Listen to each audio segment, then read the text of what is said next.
Before the night grows quiet, let me ask you something. Have you ever felt watched in the dark? Tonight, we step into a world where shadows breathe, mirrors lie, and immortality comes at a terrible price. These classic vampire horror movies aren't just films, they're whispered legends, passed from one generation of horror fans to the next. As each story unfolds, you may find yourself rooting for the monster, or fearing your own reflection. Stay with me until the end, and tell me which vampire truly stole your soul. If you enjoy this journey, don't forget to like, share, and subscribe for more nightmares. 1. Dracula, 1931. A quiet Transylvanian visit turns into a nightmare when a charming stranger invites you to fear the dark and yourself. Close your eyes for a moment and imagine this. It's late at night. The air feels heavy, and every shadow seems to lean a little closer. This is where Dracula, 1931, begins, not with screams, but with a slow, unsettling invitation. The film doesn't rush to scare you. Instead, it watches you, patiently, as if daring you to look away first. And somehow, you never do. Bela Lugosi's Dracula doesn't snarl or leap from the darkness. He glides, he speaks softly, he smiles just enough to make you uneasy. There's something hypnotic about him. Something that makes you understand why his victims step closer instead of running. Have you ever felt drawn to something you knew was dangerous? That's the spell this film casts. And once it settles in, it doesn't let go. What makes Dracula truly haunting isn't just the vampire, it's the silence between moments. The long pauses, the way a door opens a little too slowly, the feeling that evil doesn't always announce itself loudly, sometimes it simply waits. Watching this film today feels like opening an old, dust-covered book that still somehow knows your secrets. You're not just watching history, you're being pulled into it. As the story unfolds, you may notice something unsettling. The monster isn't entirely monstrous. Dracula is elegant, tragic, even lonely, and that raises an uncomfortable question. Is immortality a gift, or a curse you can never escape? The film quietly asks you to choose, without ever giving you an answer. Would you fear Dracula, or would you listen when he calls your name? Even nearly a century later, Dracula, 1931, still breathes. Its black and white shadows feel alive, its atmosphere thicker than blood.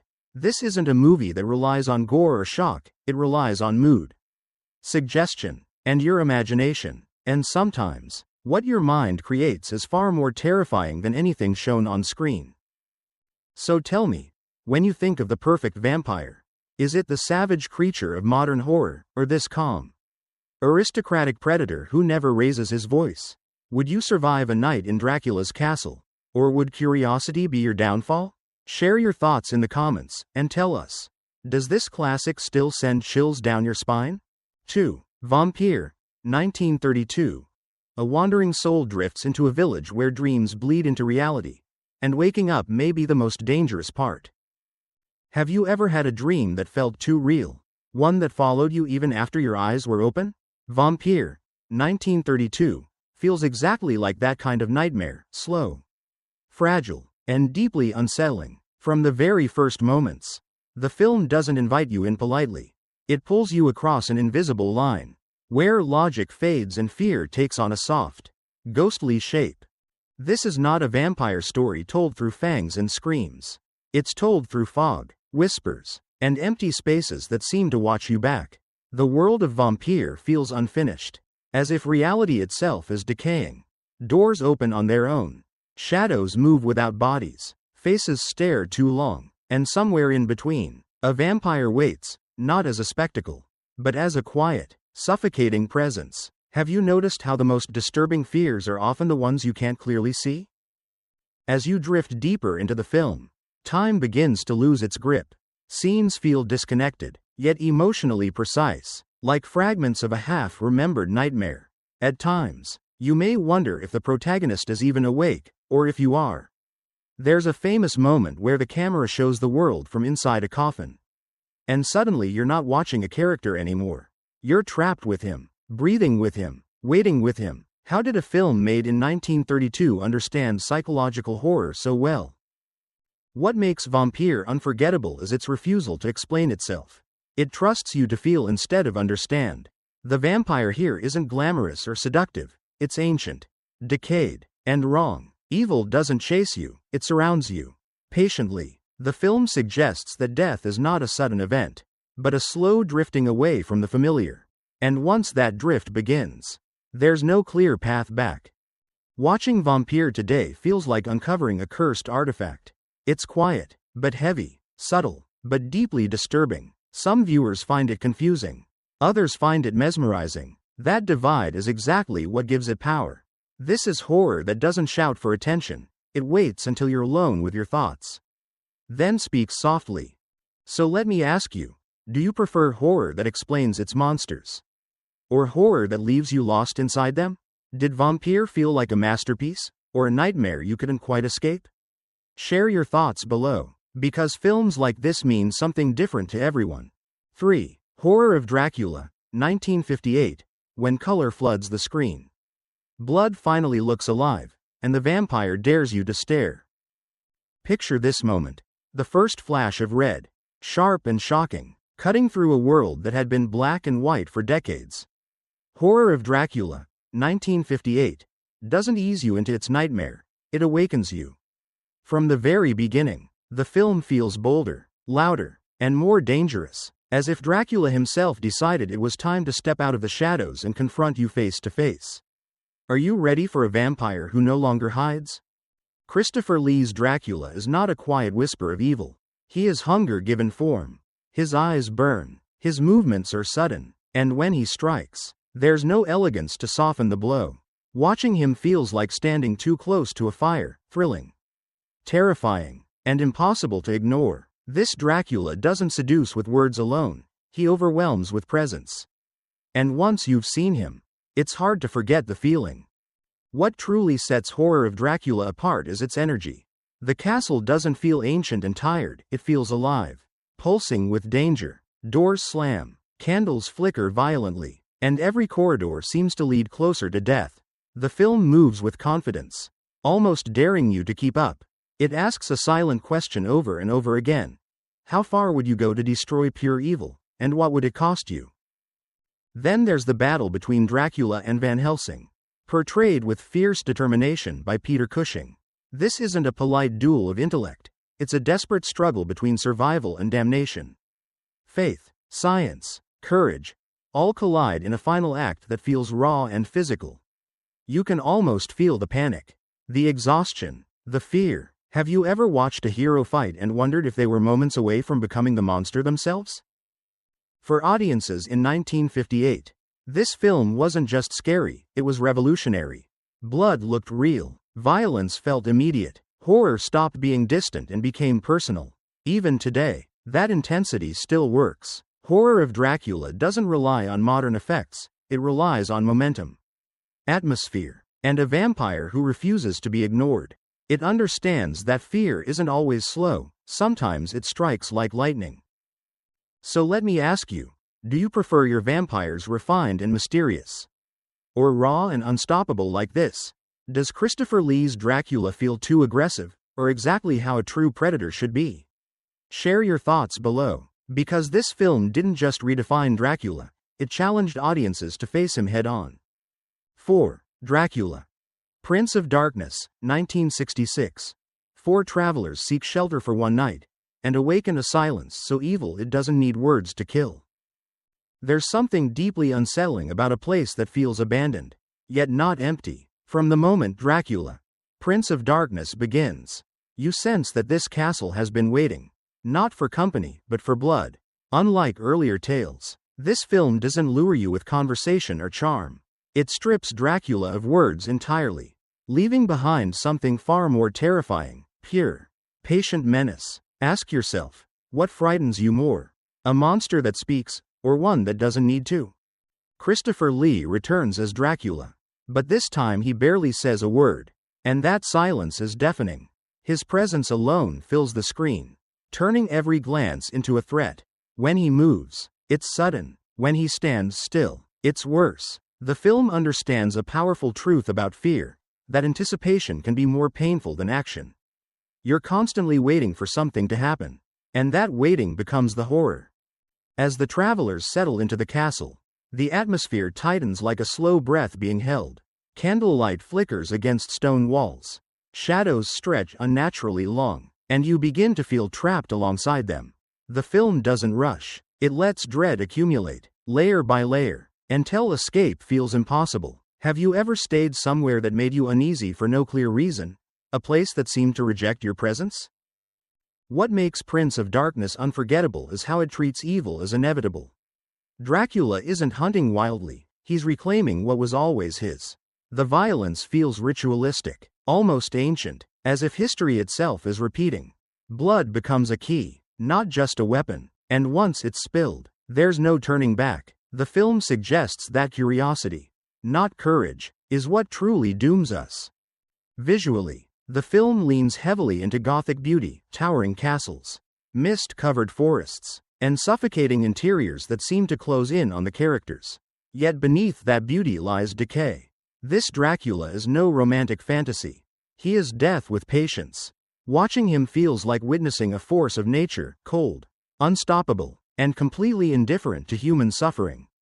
By the final moments, you may realize something unsettling.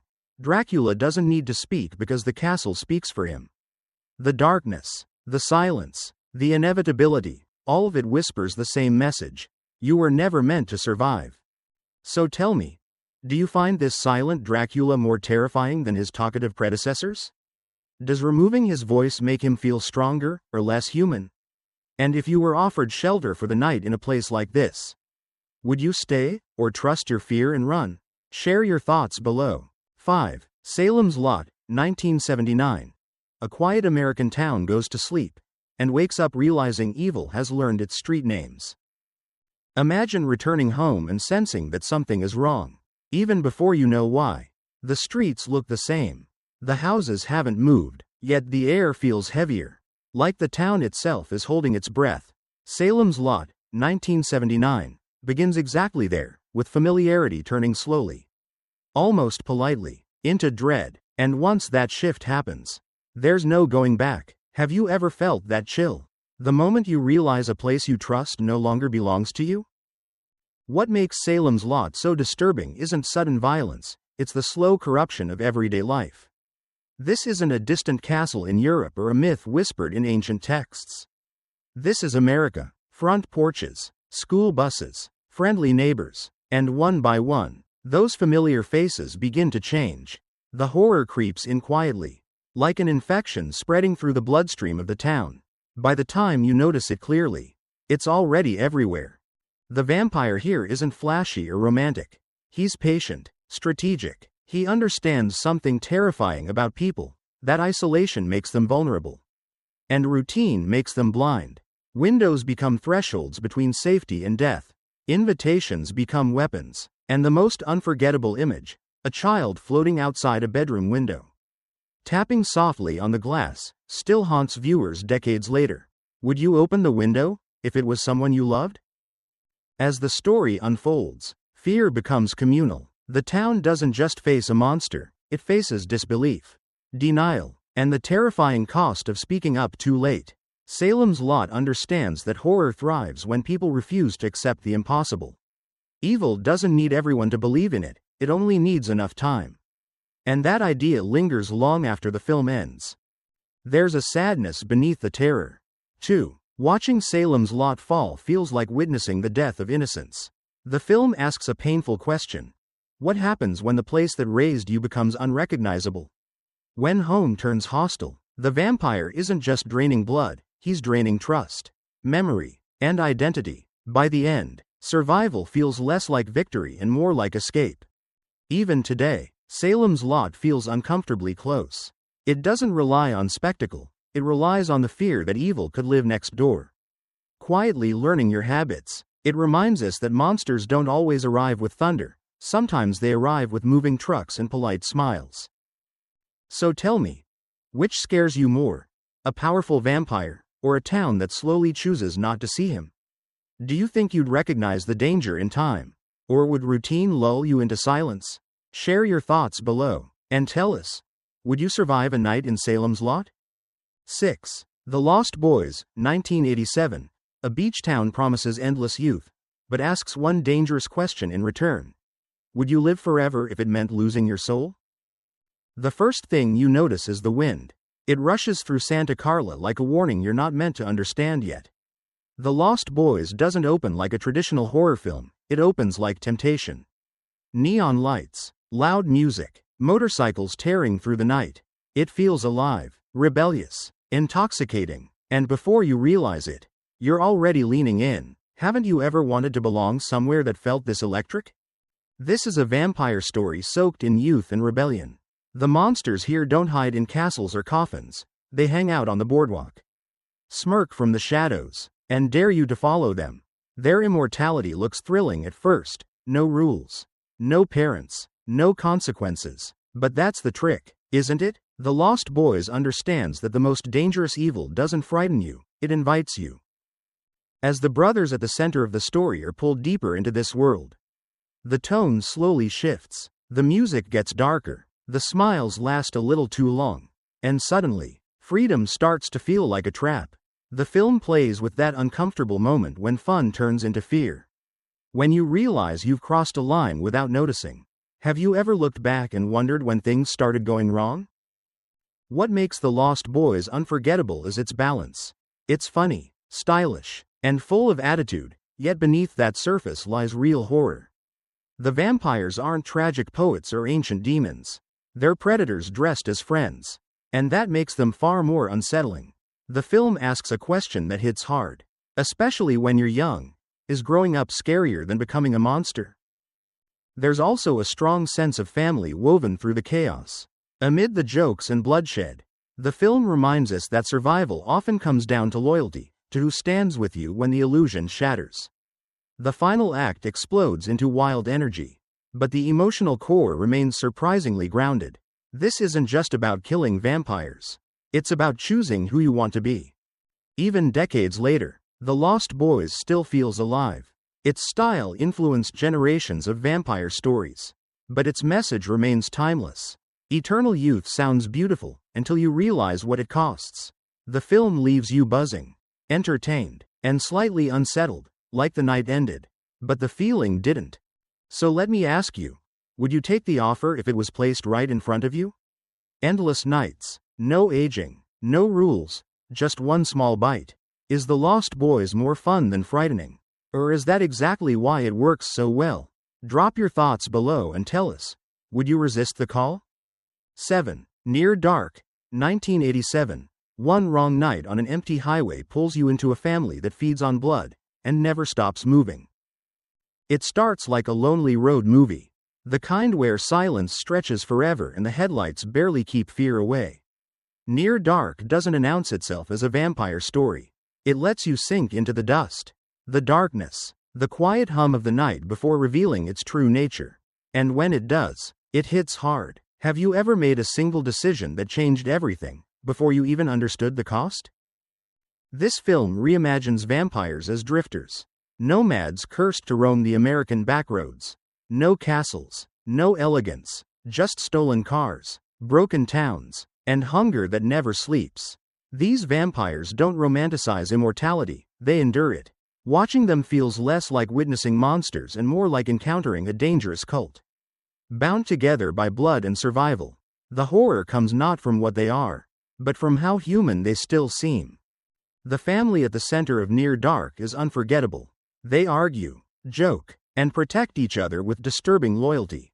One moment they feel like outlaws, the next, executioners. The famous bar scene is a perfect example, playful, tense, and horrifying all at once. Laughter turns to screams in seconds, reminding you that violence here isn't dramatic, it's casual. How often does horror scare you by showing how easily cruelty can feel normal? What makes Near Dark so powerful is its emotional weight. The protagonist is torn between who he was and what he's becoming. Love becomes a dangerous weakness. Morality feels optional. The film quietly asks a terrifying question: if survival demanded you abandon your humanity, how long would you resist? And would you even notice when that resistance faded? Visually, the film is soaked in night. Neon lights flicker against darkness. Deserts stretch endlessly, and the sun becomes the ultimate enemy. Daylight isn't safety, it's death. That reversal alone makes the world feel hostile, unforgiving. These vampires don't rule the night, they're trapped by it. Immortality here isn't power, it's exile. Even decades later, Near Dark feels raw and unpolished in the best way. It doesn't try to be beautiful. It tries to be honest. This is horror without fantasy, where blood isn't seductive and eternity feels like a long, lonely sentence. You finish the film not thrilled, but unsettled, like you've brushed against something you weren't meant to understand. So let me ask you, do you find this grounded, brutal take on vampires more frightening than Gothic legends? Is Near Dark a horror film, a tragedy, or both? And if the night offered you survival at the cost of your soul, would you take the ride? Share your thoughts below. 8. Fright Night, 1985. When your neighbor feels a little too perfect. One question can ruin everything. What if you're right, and no one believes you? It begins with suspicion, the kind you try to laugh off. A glance through the window. A moving truck at night. A stranger who smiles just a second too long. Fright Night plays with that familiar paranoia we've all felt. The fear that something is wrong right next door. And you're the only one who notices. Have you ever had a thought so frightening that you hoped it wasn't true? At its heart, Fright Night is a love letter to horror itself. The main character isn't just fighting a vampire, he's fighting disbelief. He watches horror movies, knows the rules, understands the signs, but knowing the truth doesn't make it easier when the world refuses to listen. That frustration builds quietly, turning fear into desperation. And when you're right about something this terrible, being ignored becomes its own kind of nightmare. The vampire in Fright Night is charming, confident, and dangerously calm. He doesn't hide in shadows, he owns the night. His power comes from control, not chaos. Watching him interact with ordinary people is deeply unsettling, because he blends in so well. This film understands a chilling truth. The most frightening monsters are the ones who don't look like monsters at all. Would you trust your instincts, or convince yourself you were overreacting? What makes Fright Night special is its tone. It balances humor and horror without breaking the tension. One moment you're smiling, the next you're holding your breath. That balance mirrors the story itself, the struggle between rational thinking and primal fear. The film never mocks horror fans, instead, it asks an important question. Does loving horror prepare you for the real thing, or blind you to how terrifying it truly is? There's also something deeply human beneath the fangs. The story touches on growing up, losing innocence, and realizing that adults don't always have the answers. Courage here doesn't come from strength, it comes from standing your ground when no one else will. And that makes the final confrontation feel earned, desperate, and strangely emotional. Even today, Fright Night remains endlessly rewatchable. Its practical effects, sharp dialogue, and sincere love for the genre give it lasting charm. But beneath that charm is real fear, the fear of being right and still powerless. The film doesn't just ask you to watch the horror unfold, it asks you to imagine living with it.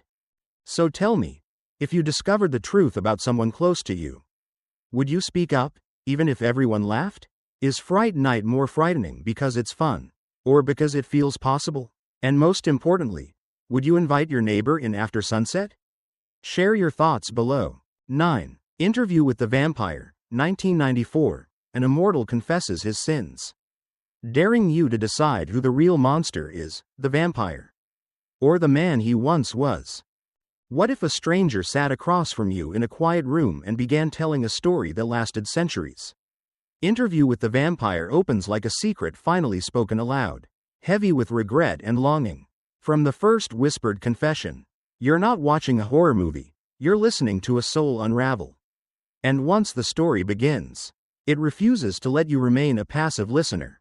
Would you keep listening, even if the truth disturbed you? This film doesn't rush toward fear, it sinks into it slowly. Like memory, Lewis, our narrator, isn't proud of what he's become. He carries immortality like a wound that never heals. Through his eyes, vampirism isn't power, it's endurance.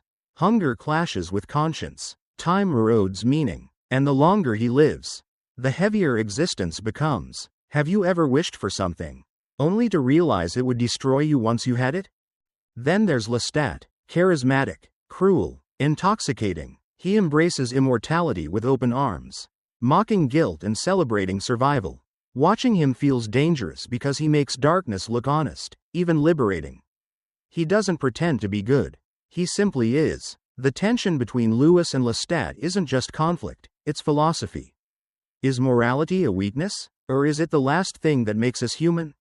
The film's emotional core deepens with the arrival of Claudia, a child trapped forever between innocence and awareness. Her presence transforms the story into something profoundly tragic. Eternal life becomes a prison without an exit. Watching her grow mentally while remaining physically unchanged is one of the most unsettling ideas the genre has ever explored. Would immortality still tempt you if it meant never growing beyond your worst pain?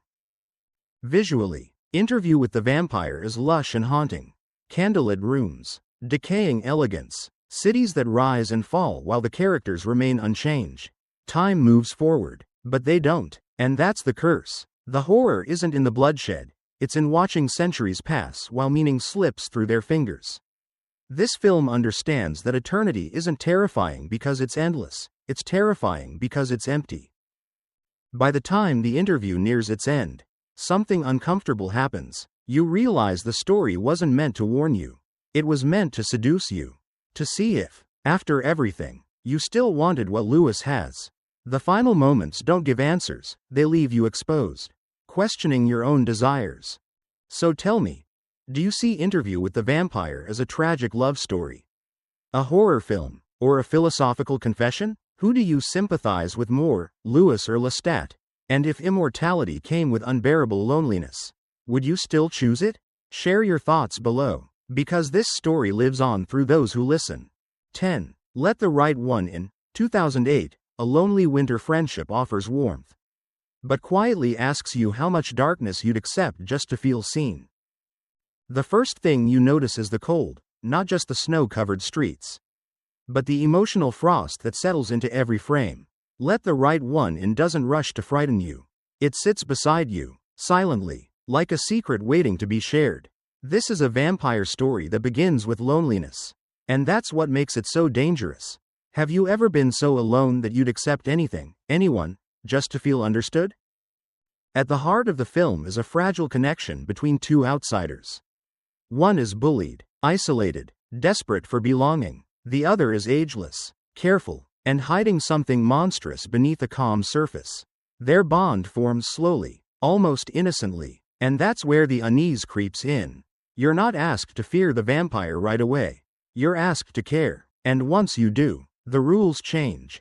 This film understands that horror doesn't always come from violence, it comes from complicity.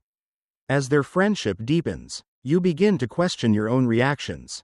Why do certain moments feel tender instead of terrifying? Why do you find yourself justifying the unthinkable? Let the Right One In quietly pulls you into moral gray zones, where love and survival blur together. Would you protect someone if it meant crossing a line you swore you never would? The vampire here isn't seductive or powerful in the traditional sense. She's weary, trapped, existing on the edges of human life, watching time move forward without her. Blood isn't glamour, it's necessity. And the violence, when it comes, is sudden and unsettling, breaking the calm like ice cracking beneath your feet. The film reminds you that even gentle monsters are still monsters. Winter plays a crucial role, turning the setting into a frozen emotional landscape.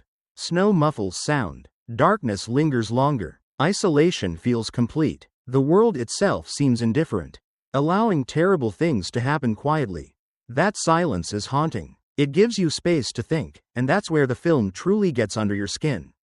Are you disturbed by what you see, or by how easily you accept it? By the final moments, something remarkable happens. The horror doesn't explode, it settles. You're left with a feeling that's hard to name: sadness, warmth, dread, maybe all at once. Let the Right One In doesn't tell you what to think. It leaves you holding the weight of your own empathy, asking whether kindness can exist without consequence. So tell me, is this a love story wrapped in horror? Or a horror story disguised as love? Did the bond between these characters move you, or deeply unsettle you? And if friendship meant becoming part of something dark, would you let the Right One In? Share your thoughts below. This film lingers best when discussed. As the night slowly releases us, These vampires linger, not on the screen, but in your thoughts. From ancient castles to frozen playgrounds, each story whispered a different truth about fear, desire, and loneliness. Maybe one film felt like home. Maybe another unsettled you more than expected. Before you leave, tell me, which vampire stayed with you the longest? And why? Your voice keeps this conversation alive. If this journey meant something to you, like the video, share it with a fellow horror fan, and subscribe, because the night always has more stories to tell.